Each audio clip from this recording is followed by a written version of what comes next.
Meskipun Juli baru sampai di minggu pertama nih, tapi udah ada banyak banget hal yang terjadi di industri K-pop. YG akhirnya ngasih tahu kapan Blackpink comeback, aespa juga udah rilis teaser dan konsep foto, lalu ada si Shohei SM Rookies yang menyita perhatian khalayak. Dan terakhir adalah update kasus Nam Joo Hyuk. Seperti apa info lengkapnya? Ayo simak. Blackpink comeback Agustus. Setelah lama dinantikan, YG Entertainment akhirnya memberikan rincian lebih mengenai comeback Blackpink di tahun ini. Kapan lebih tepatnya?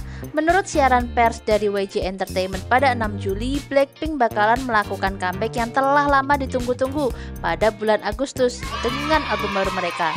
YG mengungkapkan bahwa para member Blackpink yaitu Jisoo, Rose, Lisa, dan Jennie sedang dalam tahap akhir rekaman album baru dan bakalan mulai merekam video musik di bulan ini. Gak cuman merilis album baru, Blackpink juga bakalan melakukan tour internasional pada akhir tahun 2022. YG lalu menggambarkan tur dunia Blackpink terbesar dalam sejarah girl group di K-pop. Terus YG juga mengungkapkan kalau Blackpink telah menyiapkan banyak musik untuk waktu yang lama. Ini bakalan menandai proyek pertama girl group Blackpink setelah 1 tahun 10 bulan gak comeback. Rilisan grup terakhir adalah pada bulan Oktober 2020 dengan album studio pertama mereka yang berjudul The Album, di mana album tersebut menampilkan lagu-lagu hits seperti Lovesick Girls, How You Like That, dan Ice Cream. The Album menjadi album pertama Blackpink yang terjual lebih dari 1 juta kopi, yaitu melampaui 1,2 juta pada 26 Oktober. Angka tersebut termasuk penjualan domestik sekitar 871.355 dan 319.300 kopi yang terjual di Amerika Serikat dan Eropa. The Album terbilang sukses besar di pasar global dan memulai debutnya di nomor 2 di Billboard 200 dan menghabiskan 2 minggu di puncak tangga lagu Top Album Sales Chart. Selain itu, girl group ini juga memetakan 7 lagu di Billboard Hot 1000, termasuk 20 hit untuk lagu Ice Cream featuring Selena Gomez dan 2 lagu Top 40 untuk Sour Candy dan How You Like That. Di tahun 2021, album solo Rose dan Lisa sama suksesnya dengan full album pertama Blackpink.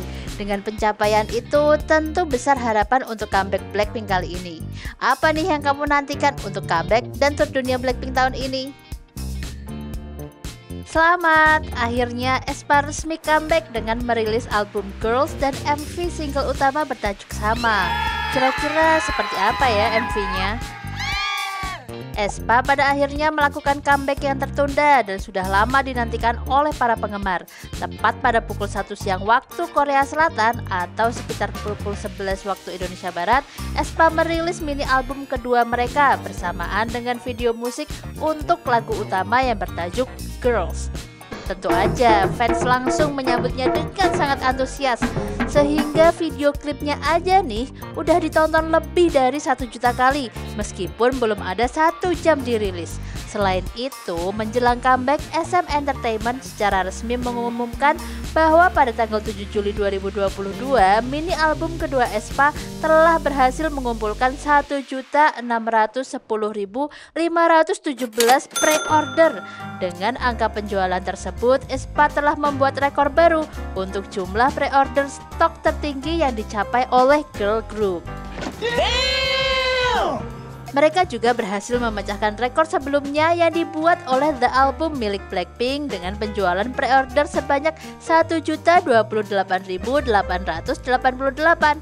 Nah, kalau ngomongin soal konsep lagu, Girls memiliki genre dance dengan wobble bass yang kuat dan suara synth yang bold. Lirik lagu Girls sendiri mengungkapkan kelanjutan perjalanan aespa dan para A bersama Navis untuk melawan Black Mamba. Sehubungan dengan comeback mereka yang telah lama dinanti-nanti, aespa bakalan menampilkan Girls untuk pertama kalinya sebagai pembuka dari 2022 Good Morning America Summer Concert Series hari ini. Sekali lagi, selamat untuk aespa yang kini tengah trending di beberapa platform media sosial. Good job! SM Rookies Shohei menerima banyak komentar jahat. Pada 4 Juli, SM Entertainment meluncurkan profil baru dan video pendek untuk trainee SM Rookies, yaitu Eunseok, Shohei, dan Seunghan. Nah, SM Rookies Shohei menyita paling banyak perhatian setelah usia dan masa lalunya terungkap. Wah, seperti apa ya? Sebenarnya ini adalah pertama kalinya SM Entertainment mengungkapkan SM Rookies sejak Xiaojun, Yang Yang, dan Henry ditambahkan di line up NCT. Namun setelah SM Rookie terungkap, Shohei diduga menjadi sasaran empuk komentar kebencian karena usia dan pekerjaannya di masa lalu. Kemunculan Shohei, Eunseok, dan Seunghan melalui media sosial SM Rookies tentu saja membuat banyak netizen penasaran. Apakah SM bakalan mendebutkan mereka ke subunit baru NCT Tokyo, atau mungkin justru debut bersama grup baru SM Entertainment yang lainnya? Di tengah segala tebakan itu, ada banyak pula netizen yang malah fokus pada latar belakang Shohei. Menurut outlet media seperti Daily An, Shohei yang merupakan orang Jepang diketahui lahir pada tahun 1996. Hal tersebut cukup mengejutkan mengingat usianya dianggap lebih tua dari usia debut standar saat itu di K-pop. Karena idol generasi keempat saat ini sudah memulai debutnya pada usia 14 tahun. Meskipun usia tidak mempengaruhi bakatnya sebagai seorang idol, tapi tetap aja nih usianya menjadi salah satu alasan utama komentar jahat dilayangkan kepadanya. Hal itu lantas membuat para penggemar mengungkapkan dukungan mereka untuk Shohei dengan cara membelanya dari diskriminasi usia. Selain usianya, Shohei terus menjadi topik diskusi ketika para penggemar mengetahui bahwa dia dikabarkan pernah bekerja di restoran cepat saji McDonald's. Meskipun hal itu belum dikonfirmasi, penggemar di Twitter mengklaim bahwa Shohei menerima komentar jahat hanya karena pernah bekerja paruh waktu di McD. Para penggemar justru mengungkapkan betapa mereka semakin mengagumi Shohei karena masa lalunya itu. Banyak yang menunjukkan bahwa setelah melakukan pekerjaan yang sulit akan membuat debutnya semakin mengesankan, membuktikan betapa kerja kerasnya bakalan terbayar. Update kasus Nam Joo Hyuk, Dispatch sampai turun tangan. Dispatch telah mewawancarai 20 teman sekelas dan guru SMA Nam Joo Hyuk sebagai buntut dari tuduhan bullying yang melibatkannya. Lantas, bagaimana respon mereka?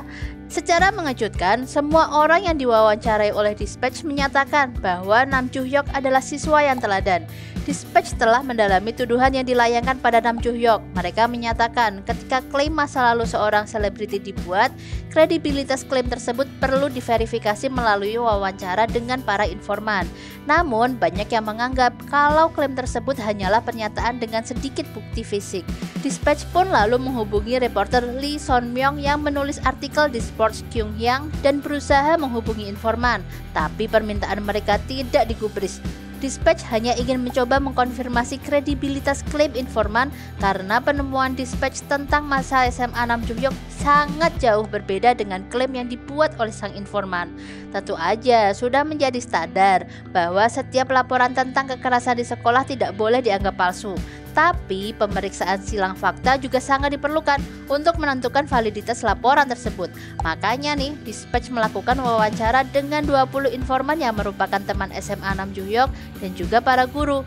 Berdasarkan wawancara itu, Dispatch menyatakan kalau 20 orang setuju bahwa tuduhan yang diajukan oleh informan gak pernah terjadi.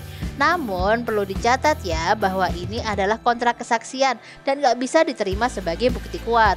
Kasus bullying memang cukup mempengaruhi karir idol ataupun aktor di industri hiburan Korea Selatan. Apapun nanti hasilnya, semoga saja masalah yang melibatkan Nam Joo Hyuk ini cepat selesai sehingga nggak ada yang dirugikan. Dan itu dia rekap kita untuk minggu ini. Kalau kamu punya rumor atau berita lain yang belum dibahas, jangan malu-malu untuk drop di kolom komentar ya. Sampai jumpa minggu depan.